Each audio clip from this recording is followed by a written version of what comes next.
Welcome to Doctors at Work. My name's Matt Daniel, and this podcast is about doctors' careers. It's part of my mission to help other people create successful and meaningful careers. Today's podcast is about portfolio careers. My guest Ellen is a GP and a book author, and she has had a variety of different roles in the past. She outlines how she has reinvented herself multiple times based on what she wanted and on how work fitted into the rest of her life. She outlines how being flexible is a real asset when it comes to careers, even if flexible careers themselves have both up and down sides. Making decent income from portfolio careers might not be easy, at least to start off with, but as doctors we should always remember the value that we bring and the skills that we have. I love her can-do mindset. Instead of moping about what's wrong, she has repeatedly gone out and made her desired future happen based on what she wants.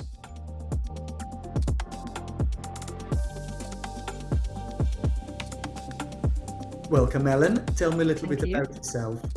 Well, thank you for having me. So I'm a GP.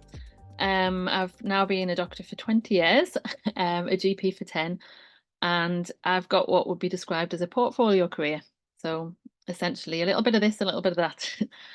To give me a background. So I've done quite a lot of different things in my career. So I started off, I did house jobs when we were still called house officers. That was the time when we still had hospital accommodation and a bit nicer conditions than juniors have these days. After my first year as a doctor, I went abroad to New Zealand. I worked over there for a little while. And initially at that point, I wanted to do tropical diseases, infectious diseases. So I came back to Liverpool, which is where I trained, and did the diploma in tropical medicine and hygiene. And then from there, modernising medical careers came in. I'm not sure if you remember that, if you were around when that came in, but we were, basically sent far and wide. So I ended up doing A&E training. I started doing that in Leeds. When I was, sorry, I feel like I'm rambling. When I was in New Zealand, I had some experience working in A&E and I loved it, and came back and started training in A&E in the UK. So I did that. I did my A&E exams. I worked in the Leeds area for quite a few years, and then got a little bit burnt out with A&E and saw an advert in the BMJ to work on cruise ships.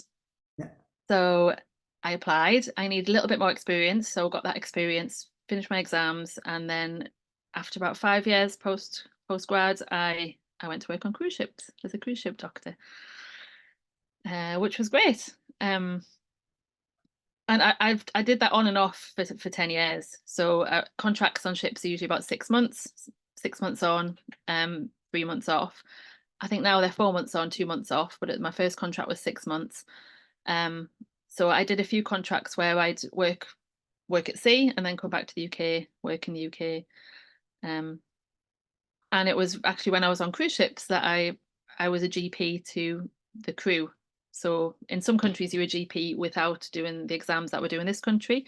So a lot of my colleagues were essentially, I like doing the general practice on ships. So I went back to the UK to retrain as a GP, and a lot of my colleagues on ships were quite surprised I was doing that, because in their countries you're a GP as soon as you leave medical school. I came back and trained as a GP in the UK, and then would go back and forth and do a few short contracts or go on my holidays to cover ships while I was training to be a GP. What a variety. Yep. So since then, over the 10 years, I came back to the UK. I did quite a few years of pretty much pure cruise ship medicine. I worked as a GP in London once I was qualified, so went between London ships, and then I basically came back to settle down, start a family in 2018. So since then, I was an out-of-hours GP. I had my kids, and I've been doing remote GP work since having my kids, and that's what I continue to do today. And you're a book author as well? Oh yes, so I'm a writer as well. Tell me about your books.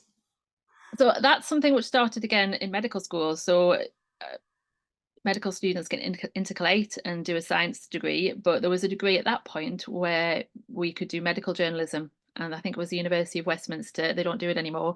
It was a year doing a purely arts degree. So I spent a year doing medical journalism, and a lot of my writing started from there. So my first book, it was something that was, I wrote an article in a magazine I did work experience with at the time, and they asked me to develop that into a book. So it was a very dry subject, venous thromboembolism. I wrote a book on that. And then since then, as various projects came up, often quite fortuitously, it's something I was often approached by other people to write them. And my current book, it's called Why Can't I See My GP? That came about a lot of the work I was doing with the Doctors Association UK. So an organisation I've been involved with for a few years, and speaking up for GPs, talking about what's going on in general practice. So, yeah. And I think the topic for us today then is portfolio careers, and maybe what is a portfolio career? So I think it describes someone who just doesn't do one job and does lots of different jobs, and varies what they do within their working week. So for me, I mainly do my remote GP locum work, but then I do writing, which isn't always paid. That's often stuff I do a bit voluntarily in my free time. At the minute, that's all I do. But I guess in the past, I've done a bit of the cruise ship work, a bit of the GP work. I used to do remote retrieval work where you go abroad, bring people back from overseas.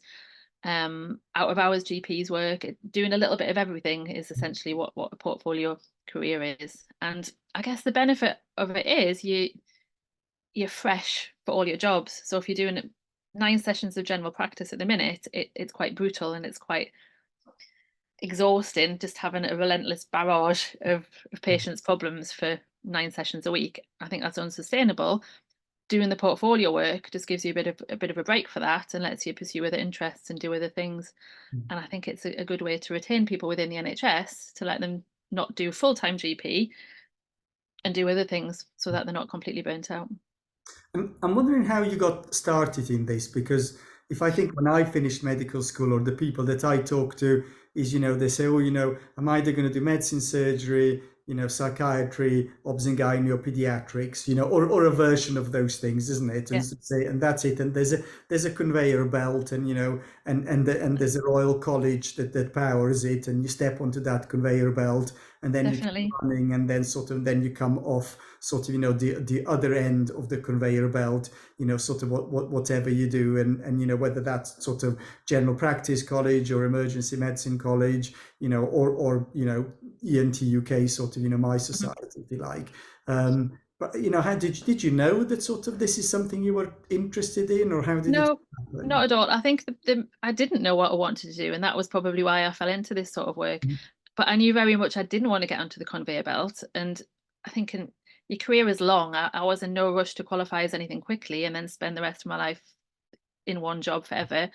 And I think probably my experience early on in my career in New Zealand opened my mind a little bit, because in New Zealand, it's very common for people to do other stuff, to go traveling and to finish their house jobs and to go traveling and do something unrelated to medicine, just have a year out.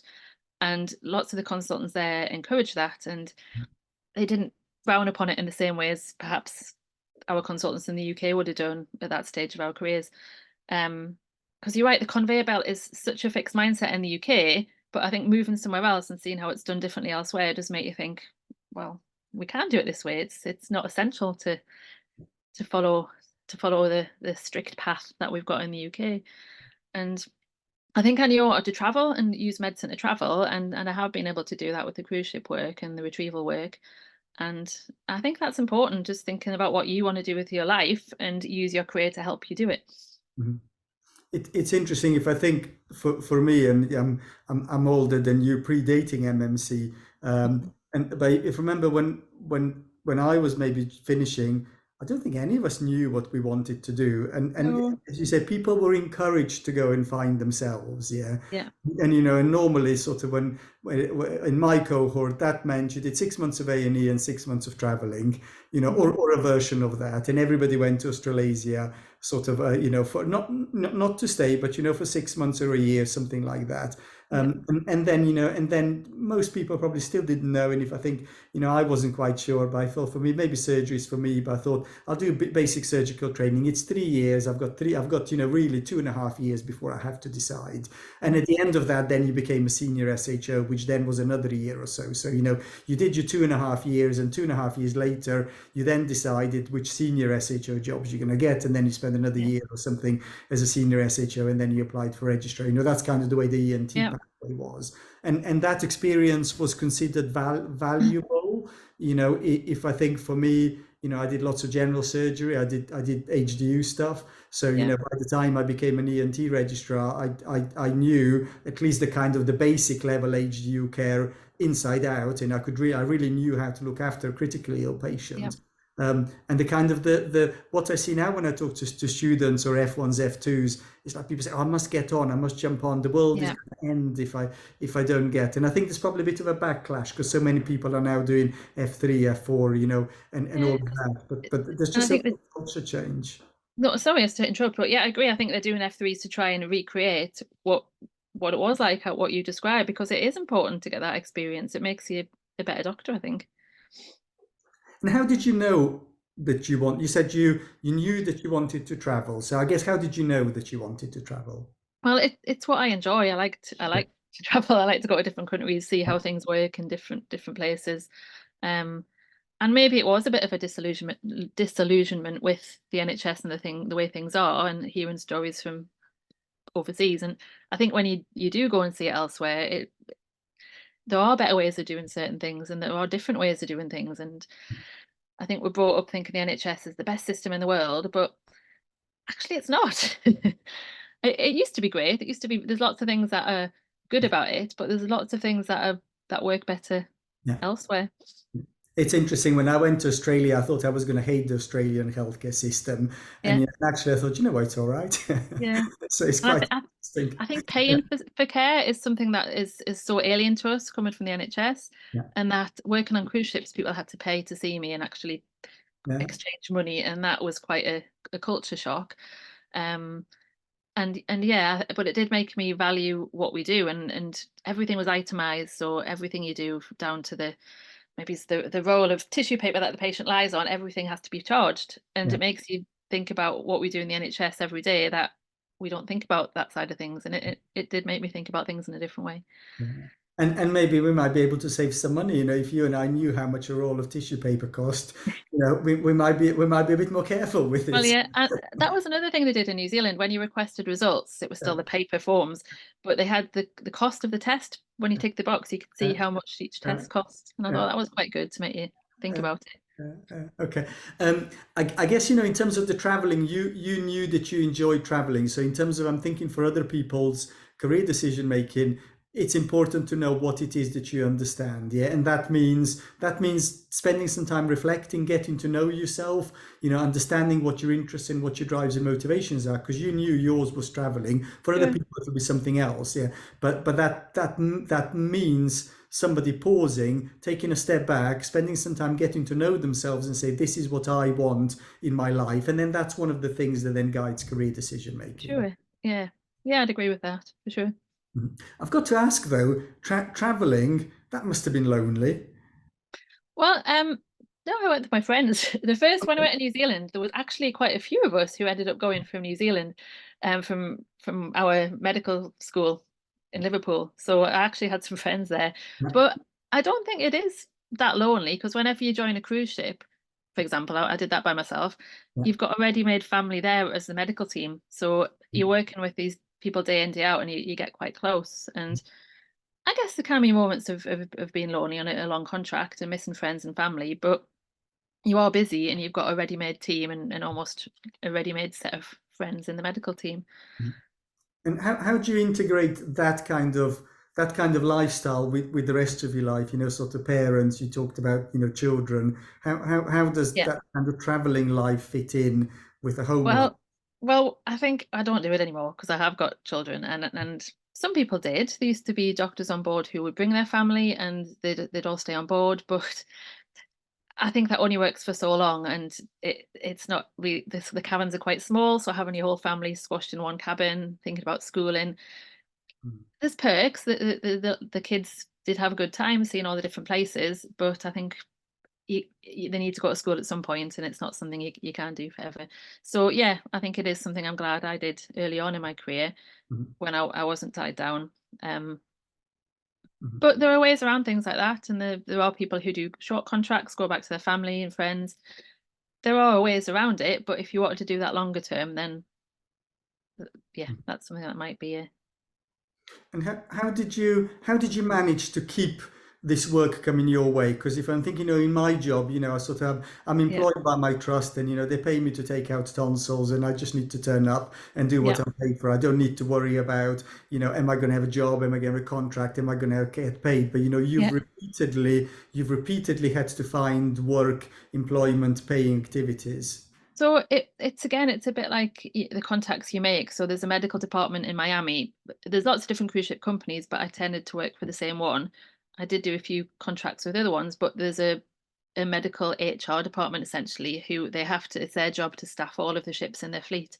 And Mhm. there's loads of them. I don't know how many these days, but 20 plus ships all sailing around the world, all needing a doctor, and they need to staff their ships. So there's no shortage of work really. You Yeah. just have to be prepared to be a bit flexible on where you go in, the timings of it. Um, and yeah, How did you find them in the first place? Because there were people listening saying, "Oh, I yeah. want to do that," and it's easy because so for you, it's easier to you to say, "Oh, it's easy," yeah. Of But course you forget, don't you? Because you know what you know. yeah, you know what you know. So now, Yeah. yeah. Well, it was so I saw an ad in the BMJ for a cruise ship medicine conference, Mhm. and it was run by someone called Alan Doobie, who used to be a cruise ship doctor himself. He's an ED consultant in the Midlands, and he ran a course at that time to discuss this is what it's like to work on a cruise ship. This is what you need. So I went on that course, and that was how I found out about it initially. And then he put me in touch with the HR department. But anyone who wants to do it now, there's various websites around which talk about cruise ship medicine, various companies, and they will all have information on how you can apply. Mhm. So generally, you need to. I think it's 3 to 5 years post grad you need to be, and you need to have your ALS, ATLS, APLS certificates, be competent in certain things. But basically, go to the cruise ship websites and Google cruise ship doctor, Yeah. and the information will be there. I'm actually, on a tangent, I'm actually contributing a chapter to a book on portfolio careers, and this is by Dr. Patrice. Oh, I've forgotten her surname. Dr. Patrice Baptiste. So she's writing a book on portfolio careers, and I've written about my career, and I've got lots of links in there about Yeah. how you can pursue a career in cruise ship medicine if that's of interest. I hope you're enjoying the show. Please click subscribe so you'll be notified when new episodes become available. This podcast is part of my mission to help doctors create successful and meaningful careers. You can be part of that mission too by forwarding this show to one person who you think might benefit from listening. Thank you. Now on with the show.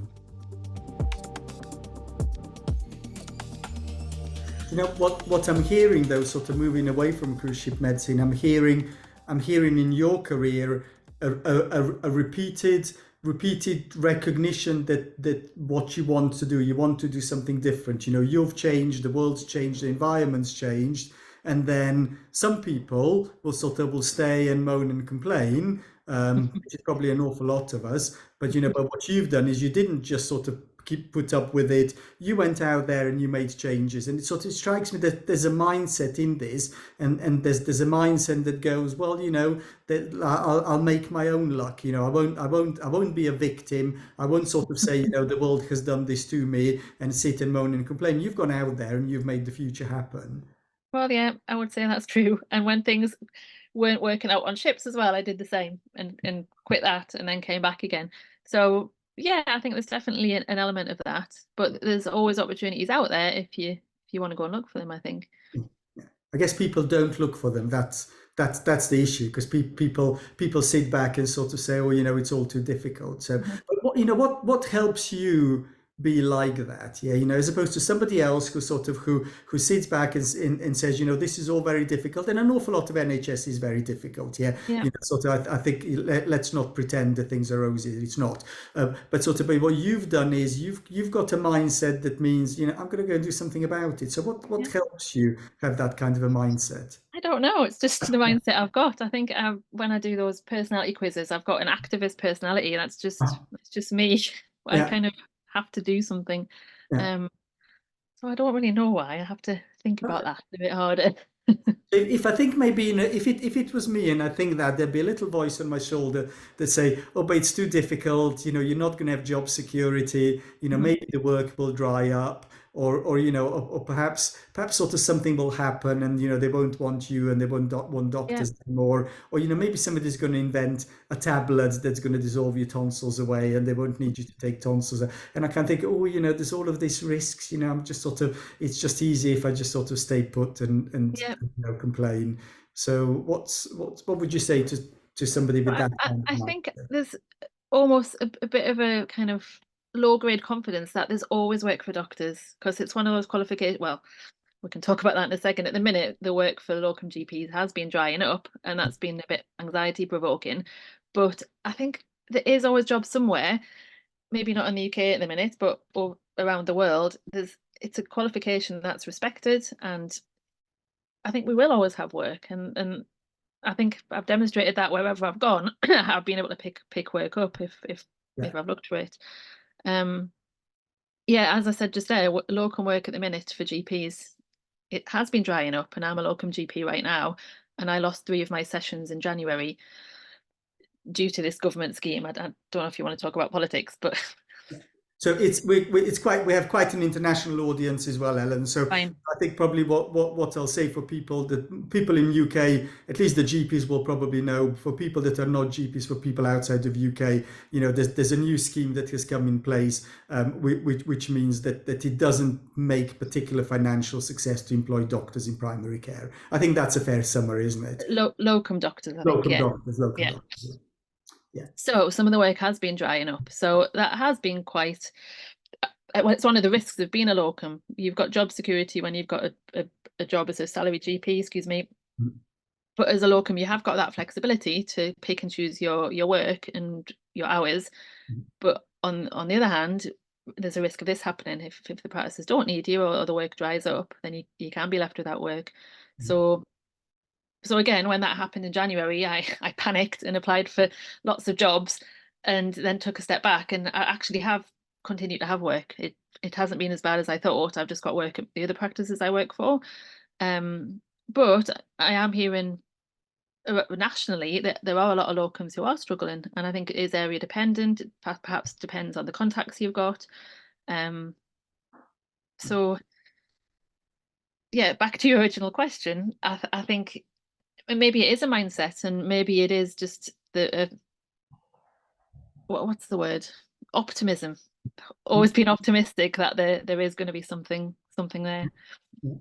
Also, the word that's coming up for me is flexibility, sort of Yeah. in the sense that, you've outlined that, I mean, flexibility is a bit of a double-edged sword, yeah, because, Mhm. as you've outlined, it's good and bad. But what I'm thinking in terms of how your career's panned out, you have been very, very flexible because you've been able to do Yeah. things. You've multiple times, you've made moves across country, across professions, and that's allowed you to craft what you want. And as you have changed, as your life's changed, you've crafted different things, of course. Yeah. And the mistake that people think is I make a decision at 16 and that's going to be my life for the rest of eternity. But as you've No, outlined, all of us change, so that's definitely. an unrealistic thing. But you've really embraced that flexibility. Yeah.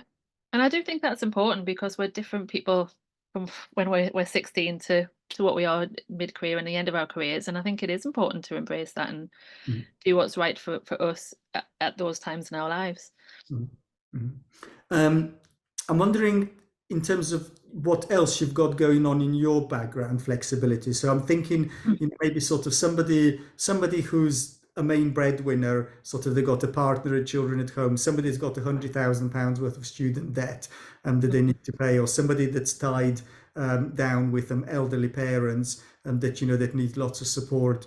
maybe Yeah, they perhaps won't have the kind of flexibility that of maybe course. and me sort of have enjoyed. So it's perhaps maybe if I think, I've been very lucky on that, but perhaps very fortunate in acknowledging that Yeah. I've been lucky to have had that flexibility. I'm wondering what can we say to help people whose lives don't have the flexibility that enables them to have such a flexible career. Yeah, and I think that that's very valid. It is difficult to do that, but perhaps I would say that in those sort of instances, the sort of being a portfolio career perhaps is more useful because it means you can work around these commitments. So at the minute, I've got two young children. I'm a single mum, and I work from home, so I can juggle all that. So I've I've actually taken on more sessions than usual this week, but they're so flexible with the work I'm doing that I can, once the kids go to bed, I can do a lot of the work afterwards. So there's a lot of admin work, e-consults,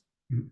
things that I don't actually have to speak to someone about that I can do. And sometimes this portfolio work and being a flexible GP locum can work better for people with responsibilities because it means you can work around your other responsibilities. And this is your mindset again, isn't it? And that optimism. Yeah, because I'm thinking, gosh, it must be really, if you're a mum with two children, how do you manage to be a doctor? And you kind of saying it's great, being a Well, it's no, because the job you it can lets have. me earn. If I had to go and do a 9 to 5 job where I had to go into a hospital or a GP surgery, I couldn't do it because you've got fixed. It's very fixed. But the way I do it now, it means I can do it around everything else. Yeah, yeah. So yeah, this is definitely the mindset. I feel like sort of what we need to do when the podcast goes out, we need to try and distill Ellen, and and we need to we need every person that listens to the episode, we'll send them a scratch and sniff card that's gonna I will distill do that. the whatever mindset slash optimism slash flexibility you have. I think that's what we need. We need to Oh bottle it dear. and sell it, and then we can both retire. We won't need to work Ellen anymore. So, Dear. okay, so if I just sort of think of portfolio, then so I guess the other thing is that you perhaps sort of done a lot of stuff sequentially. At the Mhm. moment you said you do locum GP and then you do writing, and the writing may or may not be paid. I mean, you've done a lot of things sequentially. If I think of how I work, I mean, I've done that also, but I do a lot of things concurrently. So my own portfolio career, I kind of say it's not so much a story, although there is that also, but it's I'm doing lots and lots of different things at the same time. And Yeah. for me, the way that I would say the big benefit for me is that I have things that I want to do in my life, and I have needs that need to be met, and I have Mhm. things that frustrate me. Mhm. And for me, sort of doing one job on Monday, something else on Tuesday, something else on Wednesday, or whatever it is, that means that I never quite reach the frustration level with any of those jobs, and I'm sure That's they good. will all frustrate me. So I never quite reach a level of frustration with any of them. But equally, I have multiple things that I want to do, and those jobs allow me sort of to tick, the 3 or 4 different things that I want in my life that otherwise I wouldn't be able to meet those needs in my Yeah. career. Does that resonate with you? Yeah, definitely. So, example, I said I've got more work than usual this week, and on Friday I'm up here. I've found myself getting frustrated because it's been probably a bit too much, and I haven't had as much chance to do some of the other things, such as the writing. Um, but yeah, definitely, I think you can often maybe do the job better if you've got more space to do other things that you enjoy, and that's particularly relevant in general practice. We've got GPs burning out. We've got 2,000 less GPs in the NHS than we did in 2015, and people are leaving because of the pressures. And being a part-time GP is one of the things that the press and commentators have a go at GPs about and see it as a very bad thing. But again, I see it as a very positive thing because being a part-time GP, you can actually give more time to the job and you're not going to burn out as much.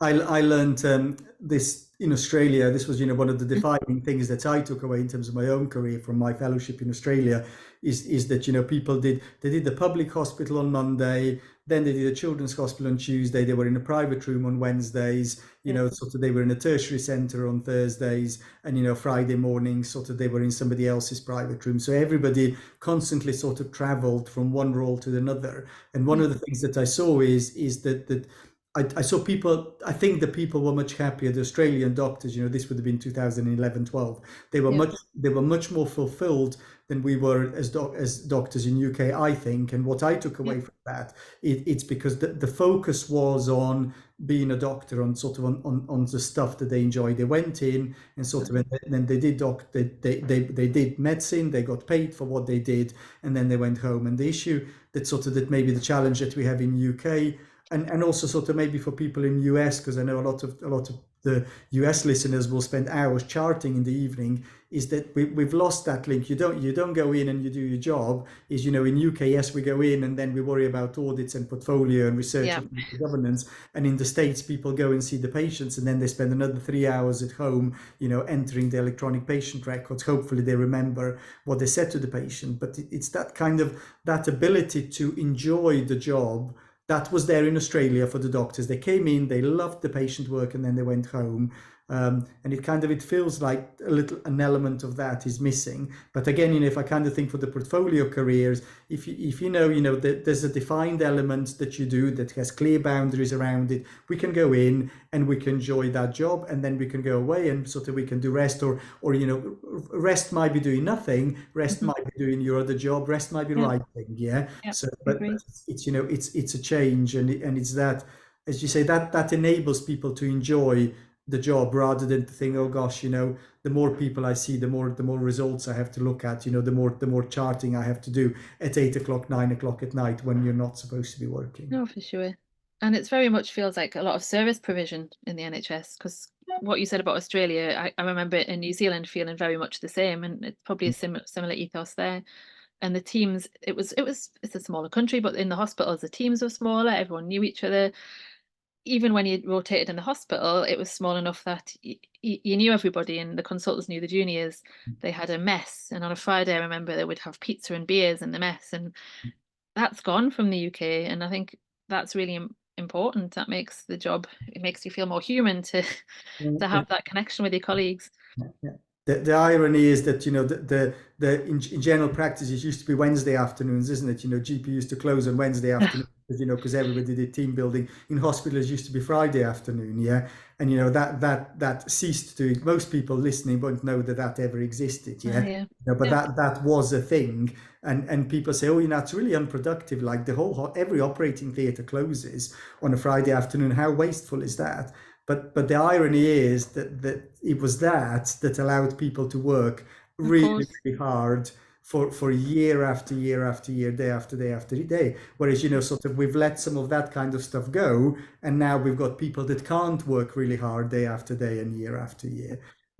So that's a kind of sort of slightly weird thing that we think we've made ourselves more effective, more efficient, but actually we've made ourselves We less. really haven't, have we? Because we're people, we're not machines, and that's so important. And the best companies like Google and Amazon, they really look after the staff and give the staff all these perks.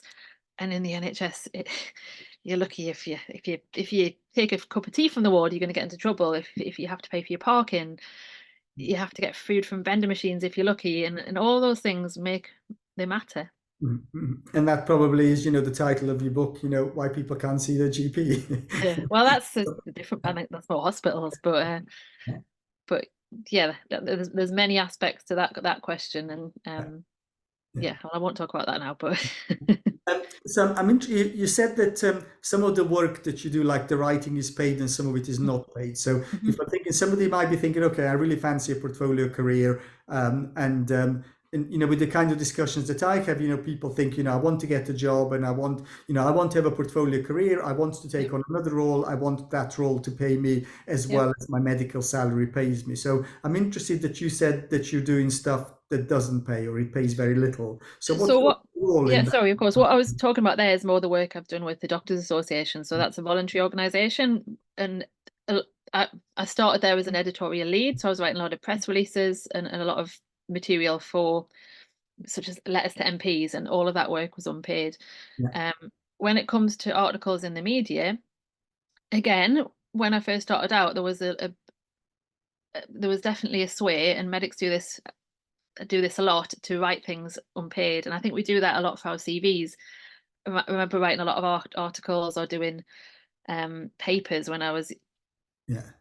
more of a junior, and you just do it for free because it's good CV material. But actually, we're doing ourselves a disservice, and all of my journalist friends would be shocked at the fact we'd write articles for free for the I guess if you were doing it for a platform or to get an issue across. That's why we did it with DEK. But we should charge for our work. It's journalists get paid, and we should get paid too. So I think if you are starting off as a writer, I think you should speak up for yourself and get paid for the work you do. And when you negotiate an article with whoever you're negotiating with, I think talking about the pay should be part of that. Really. If you think about portfolio careers in general, for somebody who's going to say, I want to move, into X, Y, and Z, and if they have no connections, no credibility, no relationships, nothing to fall back on, Yeah. what's the role? What's the role in doing stuff for free? Yeah. Well, and then that's difficult because I guess you do have to establish yourself and build yourself up. And you could do that. I guess maybe that's something I did early on in my career and wrote for student magazines and things like that. But at some point you have to value the work that you're doing and you're spending time doing it. And a lot of newspapers do ask for opinion pieces, so you could do it that way, but they do pay as well. So I think it just should always be the question you ask, even if you are new and starting out, your work is of value. Yeah. If they don't like it and it's rubbish, fair enough, but at least you can try. But yeah, sorry. I like that as an idea to always ask that question, because I think it is difficult. Whatever people might branch out into is chances are that you won't know anything. And I think for me, if I kind of think the things that have worked well for me is partly it's been about upskilling myself. And maybe kind of with you in your writing, that's always been there. And if I think of some of the career sideways moves that I've made, I kind of was not quite starting from scratch, but I had no credibility. So it was about for me it kind of started with learning and then being really good at what I do. And then if I'm well trained and I'm good at what I do, then it becomes much easier to get paid work along those lines, because partly because I know that I'm good at what I do, and that I'm worth whatever people might want to pay me, but also because it's easy for me to demonstrate my worth to other people. And maybe if you're talking about writing, is sort of here's a list of what I've done, and that might be research papers and audits, articles, presentations. It's all evidence that people have done, and sort of, and it's thinking strategically and collecting that. And again, if I kind of think some of the roles, I know lots of people are kind of interested in medical education, or in leadership, or people interested in coaching or sustainability. So, all of those kind of things, everybody has to start somewhere. And it's if you're good, it becomes easier and easier sort of to try and make a career out of things, isn't it? But it's perhaps not but not at the beginning. If I think, when you're writing for students' papers, you weren't earning money from that. Yeah. No, not at all. But even now, the last 3 books I've done, but this is my decision. I don't make anything from them either, but that's because I've donated the royalties, just because I've felt some of the topics I talk about, people could turn around and say, oh, well, you're making money from this book. So it was more as a platform. I wrote the book because there's an issue I wanted to talk about. Yeah. Writing doesn't make an awful lot of money unless you're a best-selling author. But yeah, there's certain articles you can still write for newspapers where you can earn something for the time that you spent doing them. So that for me would kind of come into the category of thought leadership. That you're doing stuff that's establishing you, or I'm doing stuff that's establishing me as a thought leader, and it doesn't necessarily create any income, but it gives visibility, sort of, and establishes you as a thought leader, and that then leads sort of to the opportunities for sure. Yeah. Okay. I wonder maybe if I could bring us to a close, Ellen. We talked about lots Yeah. of different things. Perhaps if I could ask you to summarize what we talked about, and what would be your top tips for doctors at work if they're thinking about a portfolio career? Well, I think go for it. Follow your heart. Do what you want to do. Um, to use a lot of cliches, you can't pour from an empty cup, so you have to look after yourself really, and especially in the current climate in the NHS, it is hard. It's difficult out there, and if you can branch out and do other things to keep yourself sane, then I would say go for it. Wonderful. Thank you very much. Lovely. Thank you for having me.